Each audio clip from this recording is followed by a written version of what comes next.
Welcome back to my YouTube channel let's gain knowledge. Friends, जिन्होंने भी अभी तक चैनल को सब्सक्राइब नहीं किया है प्लीज़ चैनल को सब्सक्राइब कर लें और बेल आइकन प्रेस कर लें। और अधिक जानकारियों के लिए मुझे मेरी इंस्टा आईडी पे भी आप फॉलो कर सकते हैं, जिसका लिंक डिस्क्रिप्शन बॉक्स में दिया हुआ है।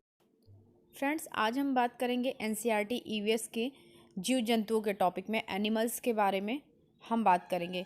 ये इस टॉपिक से डायरेक्टली क्वेश्चन सीटेट में पूछे जाते हैं और कुछ क्वेश्चन स्टेट में भी इससे रिलेटेड आ जाते हैं। तो हम स्टार्ट करते हैं कि कौन कौन से जीव जंतु हैं और इनकी क्या विशेषताएं हैं। तो फर्स्ट है हमारा बाघ। बाघ अंधेरे में हमसे 6 गुना बेहतर देख सकता है। मतलब इंसान जितना देख सकता है उससे 6 गुना ज़्यादा बाघ अंधेरे में देख सकता है। और बाघ की मूंछें हवा में कंपन को भांप लेती हैं, जो उससे शिकार करने में मदद करती हैं। इससे उसे अंधेरे में रास्ता ढूंढने में भी मदद मिलता है।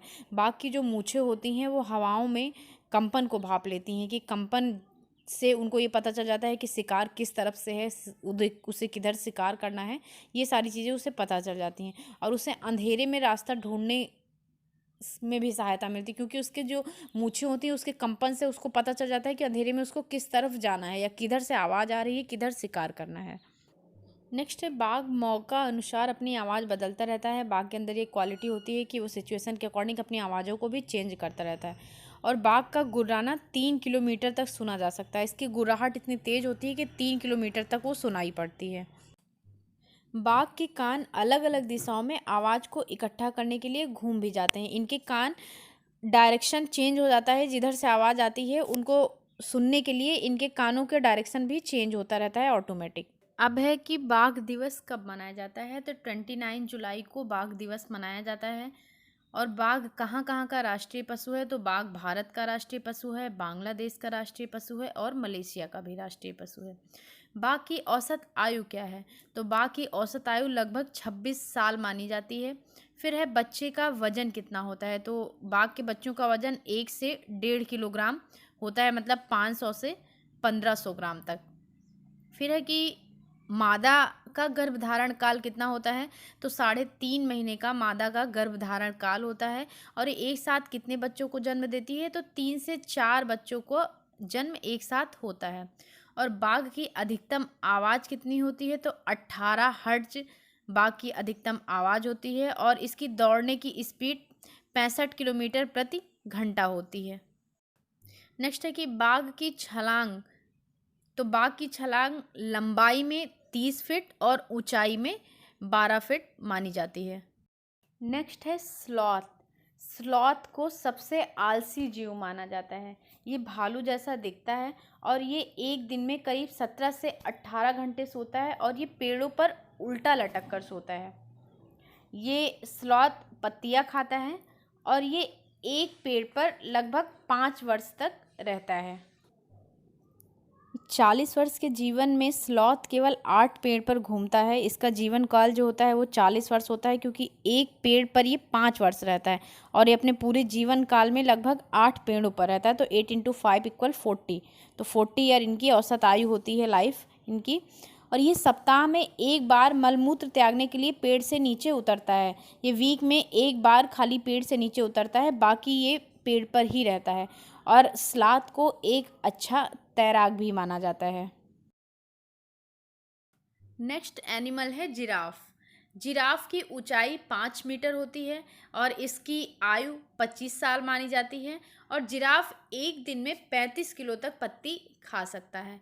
और ये सबसे कम जो सोने वाला जीव माना जाता है। सबसे कम सोने वाला जीव जिराफ को कहते हैं। जिराफ 2 घंटे सोता है और उसके बाद हाथी आता है। हाथी 4 घंटे सोता है।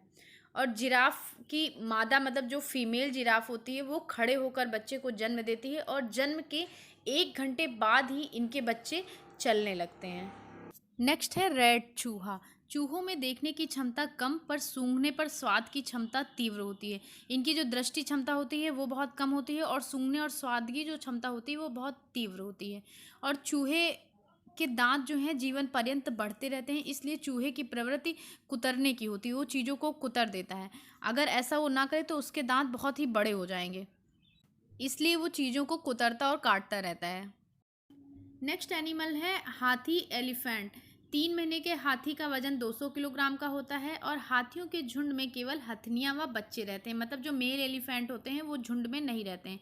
और झुंड का नेतृत्व बुजुर्ग हथनी करती है, जो सबसे बूढ़ी हथनी होती है उस ग्रुप की, वो ग्रुप को लीड करती है। और एक झुंड में 10 से 12 हथनी व बच्चे होते हैं। हाथी बहुत कम आराम करता है। मैंने भी आपको बताया था कि जिराफ सबसे कम आराम करने वाला एनिमल माना जाता है, उसके बाद हाथी का नंबर आता है। हाथी सेकंड नंबर पर है सबसे कम आराम करने वाले एनिमल में।